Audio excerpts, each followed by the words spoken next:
সংসদে সাসপেন্ড প্রসঙ্গে এটা বিরল ঘটনা। কালো দিন। ভারতবর্ষের ইতিহাসে আজ পর্যন্ত এই রকম ঘটনা ঘটেনি। শোভনদেব চট্টোপাধ্যায়।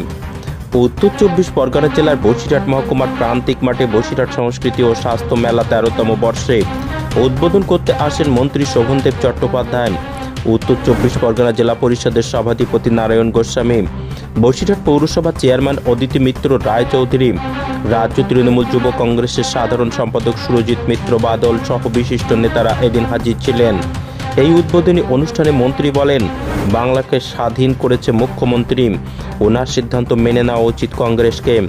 ভারতবর্ষের রাজনৈতিক গণতন্ত্রের কথা বলা হয়েছে, একদলীয় শাসন ব্যবস্থা মেনে নেওয়ার কথা বারবার বলা হচ্ছে, এটা চলতে পারে না, ওদের ক্ষমতাচ্যুত হতেই হবে।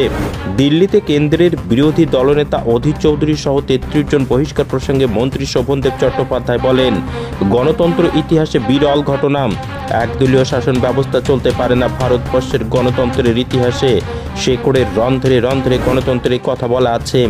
একদিন মানুষ তাদেরকে ক্ষমতা থেকে নামাবেই, তার সময় আর বেশি দিন নেই।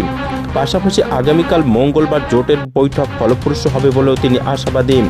এছাড়াও বুধবার দিন রাজ্যের পাওনা নিয়ে প্রধানমন্ত্রীর সঙ্গে মুখ্যমন্ত্রীর বৈঠক সম্পর্কে তিনি বলেন, রাজ্যের হকের টাকা আটকে রেখেছে, বাংলাকে বঞ্চনা করা হচ্ছে, বলছে সারা রাজ্যে গেরুয়া রং করতে হবে। রাজ্যের বিভিন্ন জায়গায় কেন করবে? যেখানে কেন্দ্র সরকার 7% দেন, রাজ্য সরকার 40% উন্নয়নের জন্য দেন, সেখানে কেন করা হবে? এটা মানা যায় না। এছাড়াও আগামী লোকসভা ভোটে কংগ্রেস তৃণমূল জোট প্রসঙ্গে তিনি বলেন, 34 বছর সিপিএম জগদ্দল পাথরকে সরিয়ে বাংলায় স্বাধীনতা এনেছেন মমতা বন্দ্যোপাধ্যায়। আগামী লোকসভা ভোটে উনি যে সিদ্ধান্ত নিচ্ছেন, 2টি আসন কংগ্রেসের জন্য বাংলায় ছেড়ে দেওয়ার কথাও বলেছেন, সেটা কংগ্রেসকে মেনে নেওয়া উচিত। MS নিউজ বাংলা চ্যানেলের পরবর্তী খবর সবার আগে পেতে এখনই চ্যানেলটি সাবস্ক্রাইব করুন ও আমাদের ফেসবুক পেজ ফলো করুন। সারা দেশেই গণতন্ত্রের কণ্ঠরোধ করার চেষ্টা হচ্ছে।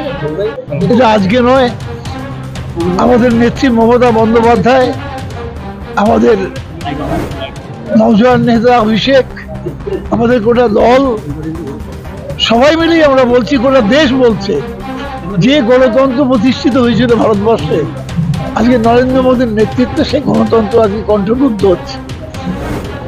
রোজ দলে 44 জন সাংসদকে এখন পর্যন্ত বহিষ্কার করে দেওয়া হয়েছে।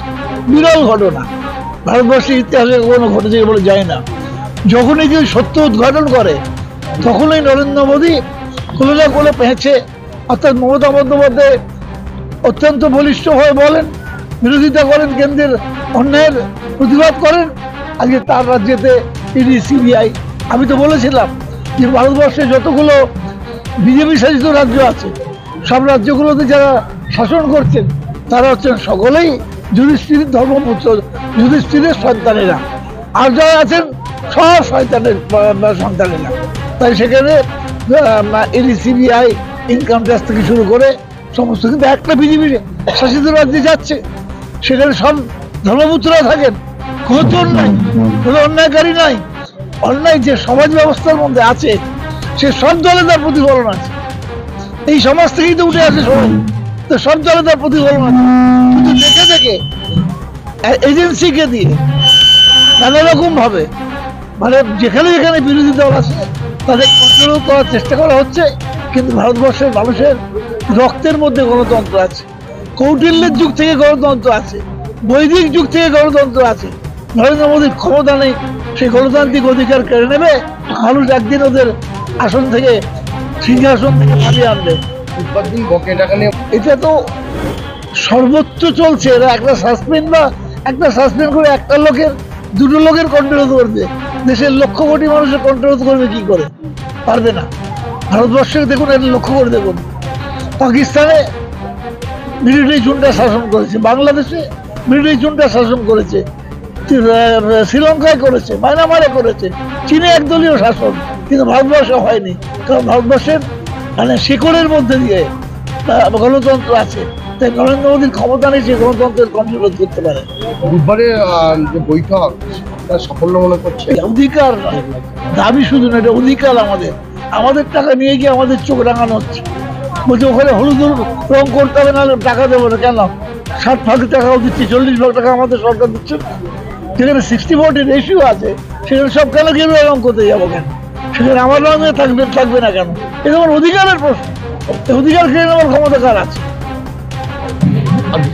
তো আমাদের নেত্রী, দেখুন, যার নেতৃত্বে বাংলা মুক্ত হয়েছে, স্বাধীন হয়েছে, 34-35 বছর, আরো বলবো প্রায় আরো 2-4 বছর যোগ করে দিন, প্রায় 35-40 বছর শাসন, মানে অপশাসনের অবসান ঘটিয়েছে।